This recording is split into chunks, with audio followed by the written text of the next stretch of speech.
Pera. Labas mo yung pera. Labas mo yung pera. Labas mo, buksan mo, buksan mo. Pakita mo yung ano, ipakita mo yung number. Ha? Oh. Ano number niya? Serial number. Serial number. Oh. LH LH 33 Oh, ha? 33 Oh. 537 sir. Oh. May complaint ka ha? Robbery extortion ka ha? Mga pulis, ano na ID mo? Tignan mo ID mo, ha? Tignan mo, ha?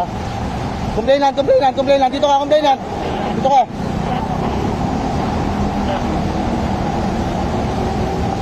Dapat pare trabaho lang ha. Alam, nakakaya naman ginagawa pare, natatrabaho ka ng ano.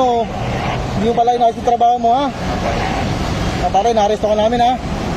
Sa robbery extortion ha. May karapatan kang manahimik at magsawalang ibo ha. Yes sir, ano po? Ano mang sasabihin mo, pwede mong gamitin, pabor, laban sa'yo ha. May karapatan ka rin gumawa ka magtanggol mo ha. Sige, pero huhuling ka namin ha. Pero may kahati rin ako. Huhuling ka namin ha. Sinong kahati mo? Tumas mo. Ha? Tumas. Tomas? Oo, sige ha. Pero ikaw, sa'yo inabot yung pera ha. Ay, dito ka, complainant. Ay, Sir. kaibigan, liga.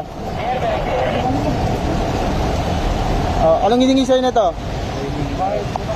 So nakita yung pera sa kamay mo ha. Sige ha. Okay na, sige na.